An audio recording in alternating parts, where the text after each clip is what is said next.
The question that we are going to look at today is how do we talk to Mormons interpersonally? One of the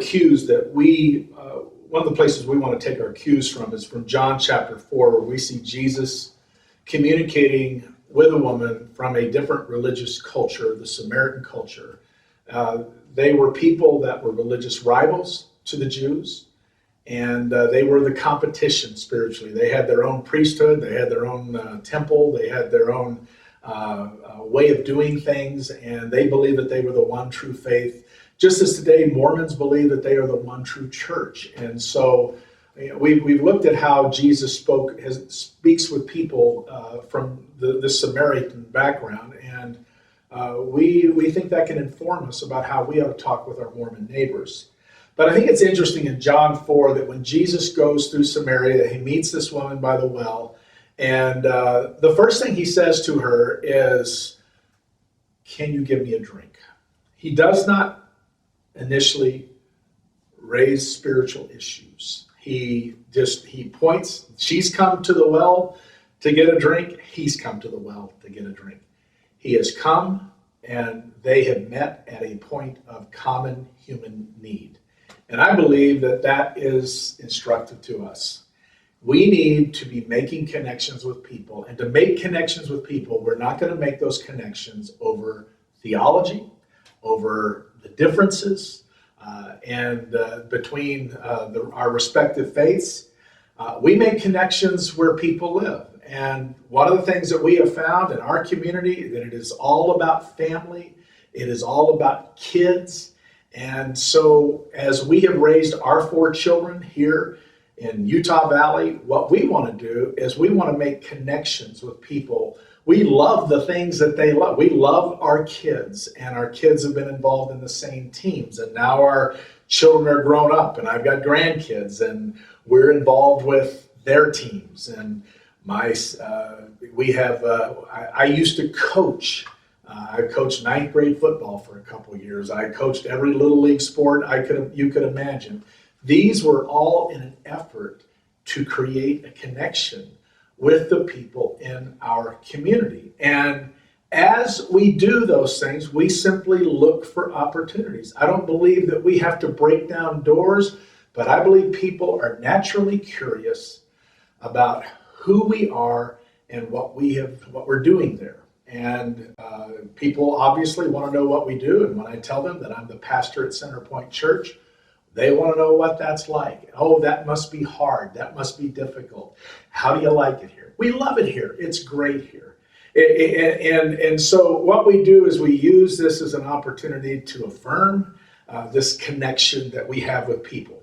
So I don't feel a pressure to share the gospel.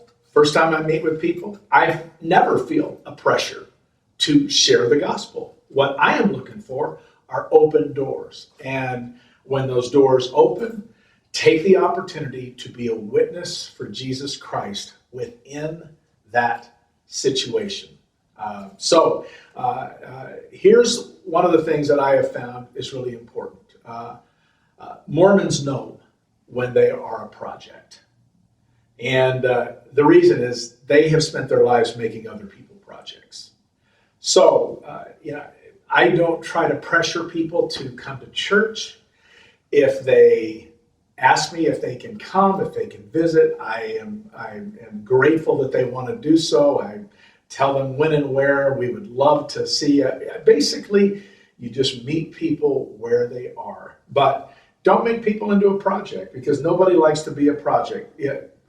We have to love people, whether they respond to us or not. Some of the people that have had have been the most argumentative with me have been later on people that have ended up coming to our church. I can tell a story that in the early days in 1989, I used to take our bulletin over to a print shop to have our bulletin printed off every Sunday. And every Sunday, every week that I would do that, there would be a guy that would meet me there. He'd look at what I was preaching on, and we would start a discussion, and he just loved to get into it with me. And I love this guy. But after a while, we got our own copier, and that opportunity dried up. About a year ago, his daughter ended up coming to Center Point and told me that not only that it was she here at Center Point to stay, but her dad has left Mormonism and would really like to start coming to church. And I see him every now and then. You know, so the people that you think are going to have no interest, it's amazing what God does over a long period of time. But here in the end is, you know, when we talk to people, I think that it is important to just have some things in mind. And the big thing is this, is that Jesus is enough. You know, if people want to know what the differences are in our faith. You know, Mormonism is the gospel of Jesus plus 4. And our gospel, the gospel of the Bible, is that Jesus is enough. I was at a BYU World Religion class, asked to speak there one time, and I said that they was asked to talk about our church and what our church's purpose was, and I said, our purpose is to make the good news of Jesus Christ known to the people of Utah Valley. And a young man rose his hand and said, why would you do that? Why are you trying to bring the good news to people that are already Christians? And I didn't say anything for a moment, and a young lady in the class said, well, we do the same thing. We take the restored gospel to people that are already Christian. And the young man said, but we have more. And I just sort of let that hang for a while, and finally I said, but we have less. But what we have is Jesus. And Jesus is enough, and Jesus plus nothing equals everything. And if you can leave them with a compelling idea like that, I believe that it makes all the difference in the world. I think one other thing that I would say would be that I believe that interpersonal relationships are the most important ways of getting this message across. And we do not rely on the big event. Our big event is Sunday morning church. And so we are all about the little event where we go anywhere and at any time meet people in the name of Jesus and attempt to attract them to Jesus.